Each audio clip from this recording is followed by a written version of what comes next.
Welcome to one of my favorite places in one of my favorite cities.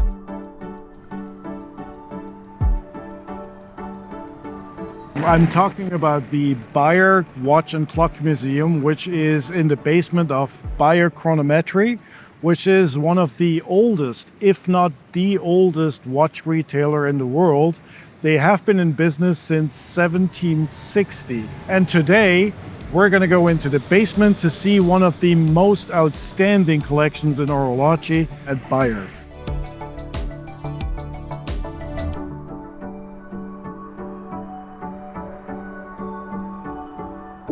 We are in the Beyer Watch and Clock Museum in the basement of Beyer Chronometrie. It is one of the oldest, if not the oldest, watch retailer in the entire industry, dating back to more than 260 years. The museum has been here since 1971.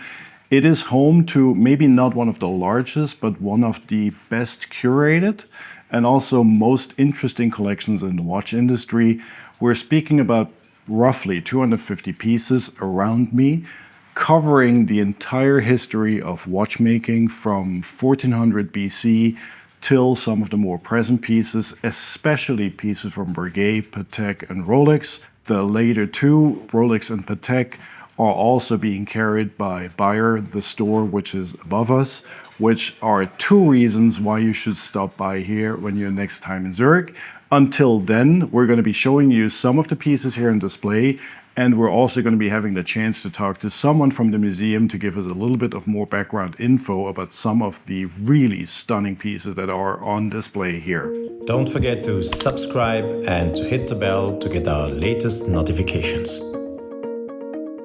First of all, very welcome to the museum. Thank you. We're very glad to have you here. My name is Rebecca Rammestreit and I work here since 4 years, I think it's now, in this beautiful museum with these beautiful pieces. I could not agree more. I've been here every year once, so I get to see all the little details that change, but I usually don't get to see the story behind. And I think one of the biggest stories that we have here is the Beyer family. Exactly. So Theodor Beyer, he was the father to the now owner, really the founder of this collection. He had such a big knowledge and passion for the watches. So he was traveling around the world, and they also have the contacts to find also the pieces. He also felt that he wanted to show his collection not just for his own. So he did open then the museum for people to come and visit us. We also don't just show very rare pieces, we also show like the history of time making. So it starts from 1,400 years until today's watchmaking. There are some really important pieces from George Daniels, which usually I have to fly to London to the Science Museum to see. You also have some outstanding pieces from Breguet, especially one of the Montres Sympathiques, but also one of the Montres Souscription, which just had a fantastic year as the re-edition that we've seen with Breguet, as a wristwatch to celebrate the brand's anniversary. Yes. More importantly, you also have some spectacular Rolex pieces. One of my favorite, and I'm a bit of a nerd, people that know me know that I'm into that a bit more than anything else. You have one of the deep sea specials from Rolex, and if I am not mistaken, it's number 36. Exactly. So yeah, you're correct. We have one piece from, I think it's a limited edition from these watches, but they're not really sure how many. So this was a gift then from Rolex to us. But also the Rolex family and Beyer family has known each other for a long time. And that's where I'm completely geeking out. Well, before we started this video, we already had a discussion where apparently there might be a picture of Mr. Picard, who was with Don Walsh on the submarine Trieste when they did their record dive in the 60s. And this watch obviously is commemorating this event. But there might be a picture of Picard handing over this watch to the Beyer family.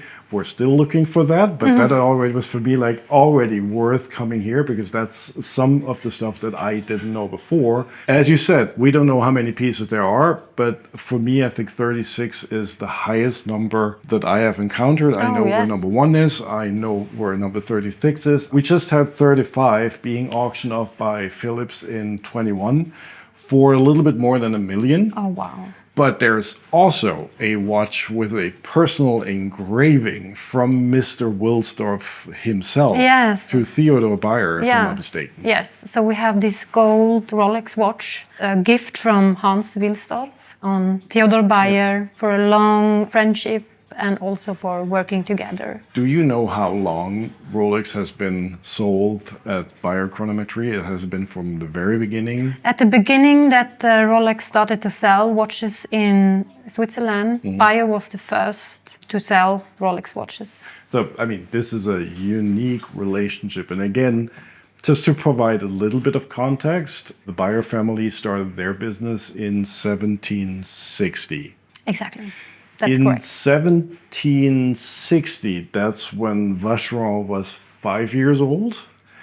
And perhaps more interestingly, that's when Abraham Louis Breguet was 15 and was just being sent off to become an apprentice. So this is just the historical context of how long the Beyer family has been in business. Not It's really always in amazing. Zurich, but for the most of the time in Zurich, and I think for 100 years. Yeah, something around almost. I don't know if close. it's exactly 100 years Yeah. now or it will In soon this building on Bahnhofstrasse 31. Another brand relation that is very important, also visibly on the street, is Patek Philippe. be. Yeah. And I think Theodor Beyer at some point did work for Patek Philippe. He did work for Patek Philippe, who had like a practicum or something Yeah, like a this. stage. I think even more relations with Patek Philippe is also known in the history as well. So they have a very close relationship. So we have in our collection also a wristwatch from Patek Philippe that Theodor Beyer was I think he was involved. with very the involved because he complication. did look at the ID with this watch. The travel watch, Yeah, it's a if travel I'm not watch. mistaken. Exactly. Beautiful So piece, by yeah, the it's a way. beautiful piece. There is a observatory chronometer tourbillon from Patek also on display here, which I find one of the most stunning watches. I love it. Also, we have some métier d'art pieces here. The table clock, I think, predates most of the table clocks of the brand that we have seen. Also, Ferdinand Berthoud with a chronometer. I think this is number 16. That's something else that you can see here. It's a relatively small space. It's very compact, so which is good. You don't have to walk the entire day.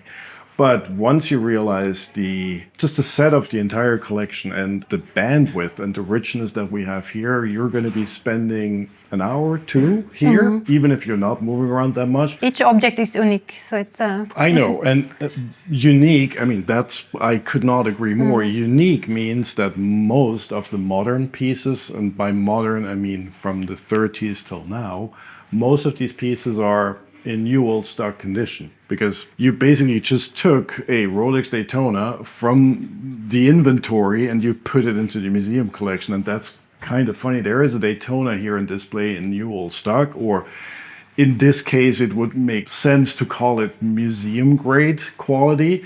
I remember it had the price tag on, and I also remember it was 13.95 Swiss franc. So I think there is a Swiss law that forces you to sell that watch to me at that price, because there is a price tag on. No, I'm just kidding. okay. Wow. But that just shows the quality of the pieces that we have. They're not just new old stock. They're completely new. Yeah. And that makes it really outstanding for me to just go through that very small, but at the same time, excellently curated collection. You have one pocket watch from Albert H. Potter, which is an insanely talented watchmaker from the US who then moved to Geneva, who often gets overlooked, but the quality of his movements is at some point quite often way above the quality that you would expect from better known brands today. Often overlooked. I think there are only 100 pieces left. I think we're maybe 600 pieces over his entire lifespan, but I think there might be 100 left. You have one of those. Alone for that watch, it makes sense to just come by. And that's the stories that every single piece in here tells. So if you give yourself the time and really dive into those pieces, there is a lot to learn. And I think it's worth mentioning that you're also offering guided tours. Yes, so you we don't do. have to be here on your own. There are guided tours. If you reach out to the museum, you can book guided tours beforehand. What I really can recommend, we have in the first Monday in the month, we have like a happy hour tour. So if you're not a group or if you just want to go with one or two friends, you can then join our happy guided tours that starts then 5:30. Good. So I can really recommend this. So that is Yeah. more accessible. Can you disclose how many people visit the museum every year? Oh, it's a lot. It's a lot, actually. I think it's more than over 10,000 visitors a year. Some days we have like over 100 visitors in boy. one afternoon. So we're very fortunate to having this museum right now just to ourselves, thanks to the family Beyer, and thanks to the hard work of you and the rest of the team for the museum. This is really outstanding. Oh, thank you. Anything else that someone has to see while here? I think there's an early work from Sven Andersen, one of the founders of the AHCI. It's a bottle clock. Yeah, it's a party clock, actually. Which is very interesting. Yeah. So how did that happen? I mean, Sven Andersen is from Denmark, Yes. but is active in Geneva. Yes, still active. still in the office every week. Yeah, I heard this. It's very interesting. He makes beautiful, like limited edition watches himself. So we have, for example, the party clock. So it's a bottle filled with, I think it's cognac. Yeah, it should be. Yeah, it should be. I think it is also. Anyone ever secretly No, drank? no. And then filled up with water Yeah, well, and that would be nothing almost a happened. crime. That would be a crime. And he built this watch inside the bottle. So it's a bit like a ship in a bottle. Exactly, But exactly, this time but- it's much more complicated. It's an entire clock. Yeah, it's a tire clock and with the small gears, old With pieces, everything. We have a second piece from Sven Andersen as well. Where? It's actually one of my favorite pieces. Good. Tell me more. Yeah, so it's a wristwatch. And it's the smallest wristwatch with calendar Yep. as well. So it's a very beautiful lady watch. But I love the color on the leather. It's a unique green color that's really vibrant. And that brings me to, you have a couple of world records here too. Like the smallest movement, I think the smallest pendulum watch. Yeah, we do. So there also, not just the collection in itself, but there are some world records as well to discover. And I think you have another favorite piece that was owned by Sir Hilary himself. Yes, so we have this Rolex Perpetual. We have also a picture with Sir Edmund Hillary. And he was even, you saw the note that was attached to the watch when it was returned to Rolex. And then it ended up here. Yes, it ended So up in this our is- museum. That is amazing history.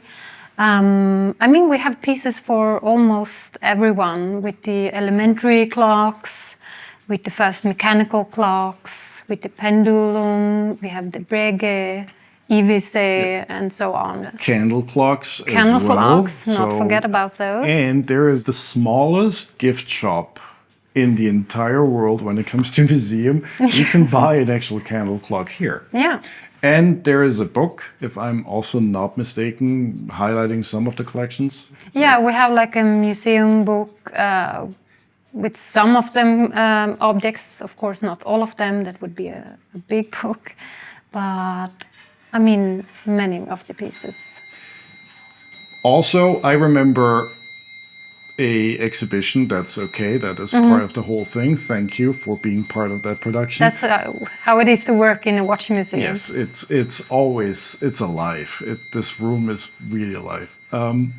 You do have special exhibitions here as well. So I remember an IWC exhibition and one with Mickey Aleda and some independents like Vianne Halter too. Is there anything planned for 2026 or beyond?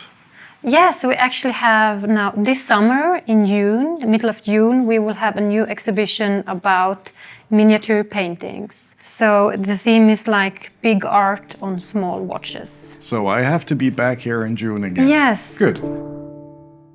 if you're planning a visit at the Beyer Watch and Clock Museum, check out the website. Quite often it's open in the afternoon, but I've also seen changes happening in the opening hours, especially during COVID when it was only one day. So make sure that you know the opening times before you arrive. If you want to have a guided tour, you will need to reach out to the team beforehand, obviously. Also, if you're in Zurich, reach out to us. I'm more than happy to join you on a trip. So I might be back at the museum as well. There is a small entrance fee, which is totally worth it. Plan with about 1 to 2 hours. There is a superb staff on site here. So if you have questions, they're readily here. Yeah, we're gladly to help and gladly to show off the objects as well. And if you leave the store, you end up in the Beyer Chronometrie, which is where you get to spend even more money on of the beautiful pieces that we have here at Bahnhofstrasse 31 in Zurich.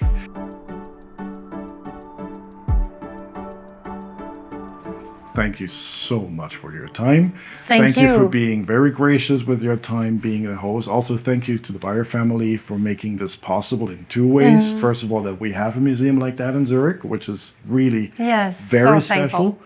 And also for having been part of the industry for more than 260 years, which is just, again, mind-blowing.